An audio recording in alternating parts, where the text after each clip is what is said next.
शान्ताकारं भुजगशयनं पद्मनाभं सुरेशं विश्वाधारं गगनसदृशं मेघवर्णं शुभांगं लक्ष्मीकान्तं कमलनयनं योगिभिर्ध्यानगम्यं वन्दे विष्णु भवभयहरं सर्वलोकैकनाथं। मैं सहायक प्रोफेसर डॉक्टर धर्मेंद्र तिवारी, वेद विभाग, जुथाला संस्कृत महाविद्यालय, मझवलिया, पश्चिमी चंपारण। मैं आज पारस्कर गृह सूत्र में वर्णित कर्मों के बारे में विचार विमर्श करने जा रहे हैं। अवतथ्याधानम दार काले। प्रथम कंडिका में अवसथ्याधान के द्वारा निष्पाद्य कर्मों की व्याख्या के बारे में हम लोग विचार विमर्श करने जा रहे हैं। गृहाग्नि की स्थापना विवाह के समय करना चाहिए, ऐसा शास्त्रकारों का मत है। इस संदर्भ में आस्वालायन प्रभृति तत्वाचार्यों का कहना है कि वैवाहिक अग्नि ही औपासना अग्नि है। इनके विचार में विवाह काल में स्थापित वेदी वाले विवाह होम को ही पत्नी और होम का संस्कर्ता मानते हैं। यहाँ इसके बारे में वैवाहिक होम विवाह में जो छोटा सा हवन कुंड बना करके हवन जो किया जाता है, उसके बारे में इसमें वर्णन किया गया है, उसी का विचार विमर्श है। किंतु हरिहर का कहना है कि पारस्कर ने अवसथ्याधान दार काले द्वारा अग्नि संस्कार का अलग ही विधान किया है। अतएव इस संस्कार के द्वारा सुसंस्कृत अग्नि ही औपासनाग्नि है। दायाद्य काले एके शाम, दायाद्य काले एके शाम अर्थात अग्नि स्थापन के लिए समय का प्रासंगिक विकल्प के बारे में कहा गया है कि भाइयों के बीच पैतृक संपत्ति के विभाजन के समय ही यह अग्न्याधान करना चाहिए। कुछ विद्वानों का मत है अज्ञाधान भाइयों के बीच पिता की मृत्यु के बाद दाय विभाजन के समय होना चाहिए। अतः भ्रातृहीन व्यक्ति विवाहोपरांत तथा कई भाइयों वाले पैतृक संपत्ति के बंटवारे के समय ही अग्न्याधान करें।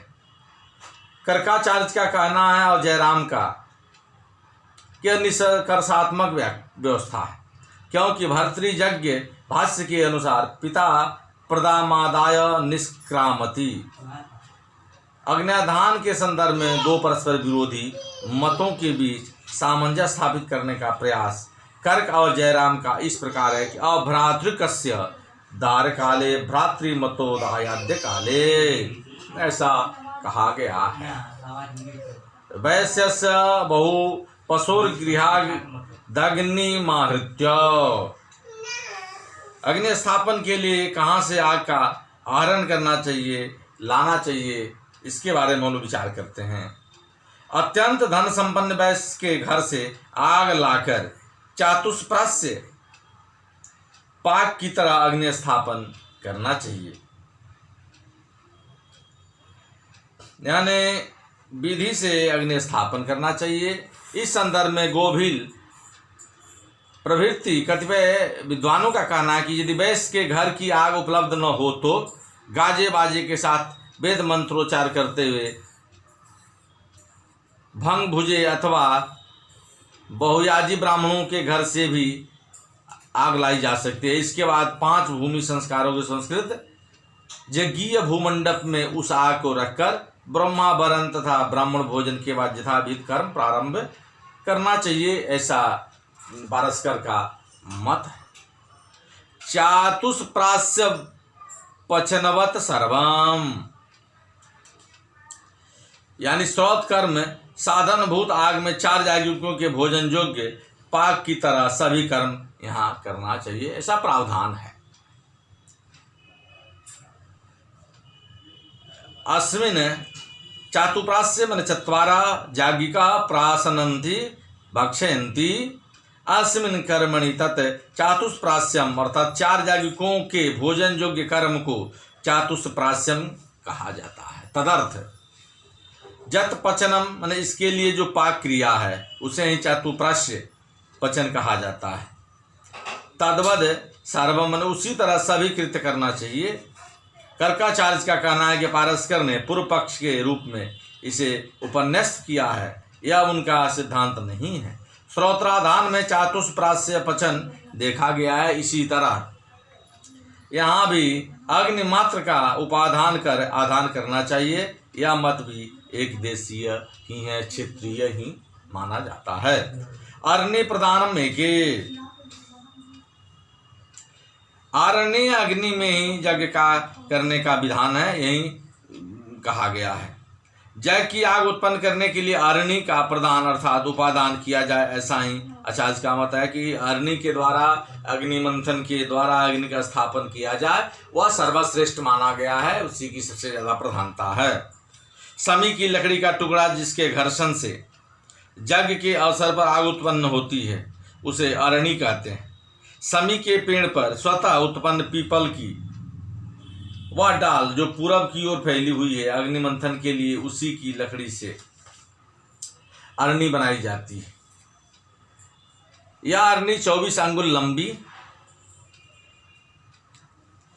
और 6 अंगुल चौड़ी और 4 अंगुल मोटी होनी चाहिए। जड़ की ओर 8 अंगुल तथा आगे की ओर 12 अंगुल के भाग को छोड़कर बीच के 4 अंगुल में ही अग्नि का निवास होता है, क्योंकि इसे ही देव योनि कहा गया है। अतः इसी तरह की लकड़ी के घर्षण से अग्नि उत्पन्न करनी चाहिए। प्रथम घर्षण के बाद इस नियम को शिथिल किया जाता है। अरण्य मंथन के क्रम में कहा गया है कि सर्वप्रथम यज्ञ करने वाले यजमान की पत्नी अरण्य मंथन करना चाहिए, अर्थात किसी बलिष्ठ ब्राह्मण को अरण्य के 4 अवयव माने गए हैं। उत्तरानी, अविली, नेत्र और रस्सी। अविली और नेत्र की सहायता से उत्तरारणी को अर्धारणी पर रगड़कर आग प्रज्वलित की जाती है। प्रदानम, यहाँ प्र शब्द उपसर्ग के अर्थ में प्रयुक्त है, इसलिए प्रदान का अर्थ यहाँ उपादान कारण अर्थात उत्पत्ति स्थान माना गया है। पंचमहायज्ञा इति श्रुते, श्रुति अर्थात वेद के कथनानुसार 5 महायज्ञ माने गए हैं। चतुष्प्रास्य नामक पंचनाग्नि में किए गए यज्ञ की तरह 5 महायज्ञ भी करने चाहिए। यह वाक्यार्थ है, सिद्धांत पक्ष नहीं, क्योंकि यह न तो उपदेश वाक्य है और न अतिदेश वाक्य। अग्न्याधेय देवताभ्य स्थालिपाक गुं स्रपयित्वाज्य भागा विष्ट्वाज्याहुतिर्जुहोति। अग्नि में आधे देवताओं के लिए पतली प्रवृत्ति में चरु पकाकर अर्थात चावल पकाकर अज्य भाग नामक आहुतियों को देकर पश्चात घी की आहुतियां दें। अग्न्याधेय निम्नलिखित 4 देवता हैं: पवमान, पावक, सूची, अदिति। आहुतियां निम्न प्रकार के हैं: प्रजापतये स्वाहा, इदं प्रजापतये नमः। इसका मन ही मन उच्चारण करें। तत्पश्चात इंद्राय स्वाहा, इंद्राय नमः। ओम अग्नये स्वाहा, इदं अग्नये नमः। ओम सोमाय स्वाहा, इदं सोमाय नमः। इस तरह आज भाग की आहुति से हवन कर शुरुआत में हूत शेष की घी का प्रोक्षणी में डाल दें। हवन करने समय स्वाहा बोलने पर अग्नि में घी का हवन करना चाहिए और शेष भाग को प्रणीता में रखना चाहिए। त्वन्नो अग्ने सत्वनो अग्ना इम्मे वरुणा तत्वायामी ये ते ततम आयास्याग्ना उदुत्तमम भवतन्ना इत्यष्टौ। तो अनुअग्नि इत्यादि 8 मंत्रों के ये प्रतीक मात्र हैं। संपूर्ण मंत्र के बारे में बताया जा रहा है।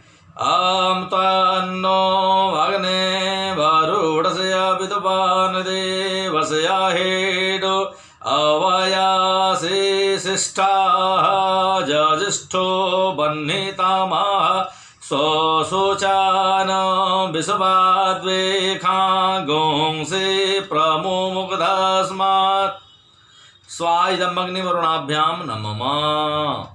हे अग्नि देव, आप सबको सब कुछ मानते हैं, जानते हैं और मानते हैं। यज्ञ आदि संपूर्ण कर्मों के प्रधान हैं। आप हविष्वाहक और कांतिमान हैं।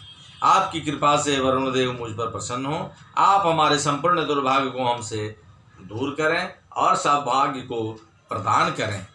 सगुं तमनो भगने भवो भवति नेदिष्टो असया उखसो व्युष्टौ अवयक्ष्वान्नो वरुणगुं रराणो भे मृडिकागुं सहावो नयेकि स्वाहा इदं वरुणाभ्यां नमः। हे अग्निदेव, हमें संपन्न बनाने के लिए आप हमें अपने समय रक्षा साधनों के साथ इस प्रभात बेला में हमारे पास आकर हमारी रक्षा करें। हमारी आहुति हमारे राजा वरुण के पास पहुंचाकर उन्हें संतुष्ट करें। हम अपने सुखकारी हवि का भोजन करने के लिए आपका आह्वान करते हैं, आपको हम बुलाते हैं। एवं में वरुण द्रुधे हवमद्या च हृदय त्वामवस्युराचके स्वाहा इदं वरुणाय नमः। ऋषि सूनसेपा गायत्री चंदा वरुण देवता। हे वरुण देव, हम आत्मरक्षा हेतु आपका आवाहन करते हैं। आप हमारी बातें सुने तथा हमें हर तरह की सुख सुविधा को प्रदान करें। तत्वाजामि ब्रह्मणा वान्दामानस्ते जजमान हविर्भे आहेडमान वरुणे बोध्युर्सगुं समानयायोः प्रमुखेदं वरुणाय स्वाहा। हे वरुण देव, मैं आपकी स्तुति करते हुए आपसे उस फल की याचना करता हूँ जिसकी अभिलाषा प्रत्येक भविष्यदाता जजमान करता है। आप हमें धन तथा पुत्र को प्रदान करें। ये ते सतं वरुण जे सहस्रं जगीयः पासा विरता महन्ता तेर्भिनो वध्य सवितो ता विष्णुर्विश्वे मुञ्चन्तु मरुतः स्वर्गाः स्वाहा इदं वरुणाय सविते विष्णवे विश्वभ्यो देवेभ्यो मरुद्भ्यो स्वर्गेभ्यश्च नमः। हे वरुण देव, आपके पास शस्त्र की तरह प्रयुक्त होने वाले असंख्य यज्ञों से उत्पन्न पास हैं जो विस्तृत और पास शस्त्र की तरह प्रयुक्त होने वाले विस्तृत और अपरिहार्य हैं। हम सभी उनमें जकड़े हैं। सर्वपूज्य सूर्य भगवान विष्णु एवं मरुदगण हमें वरुण देव के उन बंधनों से मुक्त करें। मायास्याग्नेस्य नभिषद्दीपासस्य सत्यमित्वा मायायसे अयान जगयां यान देहि वेखजं स्वाइदं अग्नये ऐसे नमः। हे अग्निदेव, आपका निवास भीतर बाहर सभी जगह समान रूप से विद्यमान है। अन्य भीषप्त लोगों को आत्मसात कर उन्हें आप पवित्र बना देते हैं। प्रायश्चित अनुष्ठान के द्वारा उनके कर्म पालक हैं। यह भी सच है कि आप शुभ प्रणेता हैं। यही कारण है कि आप हमारे पवित्र हृदय में रहकर हमारे यज्ञ का हवन करते हैं। आप हमें औषधि को प्रदान करें।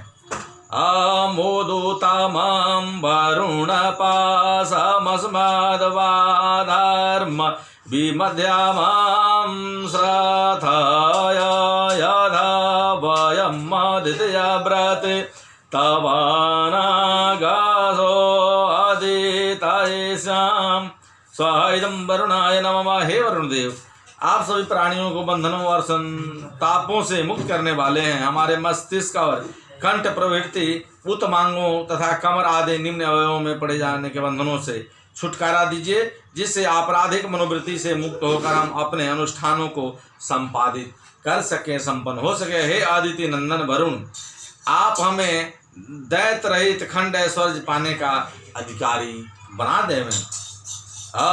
भवतन्नाः समानसौ सचेतसा वरे बधौ मा जज्ञागो हिषितं मा जज्ञापदिं जातवेदसौ शिवौ भवतं मध्याह्नः। हे जात वेदस, आप दोनों के मन एक हैं, चेतना एक है। हमारे प्रयोजन की सिद्धि के लिए हमसे अपराध होने पर भी आप हम पर क्रोध न करें, हमारे यज्ञों को नष्ट न करें, जजमानों का वध न करें, हमारे यज्ञों को भी नष्ट न करें, आप हमारे लिए मंगलकारी हों। इस तरह पूर्वक 8 मंत्रों से घी की आहुति दें, फिर चरु का होम करें। तो आज हम लोग पारस्करा गृह सूत्र के प्रथम कांड के प्रथमा कंडिका के बारे में यहाँ तक हम लोग आज विचार विमर्श किए। कल हम लोग अगले प्रसंग पर विचार विमर्श करेंगे। धन्यवाद।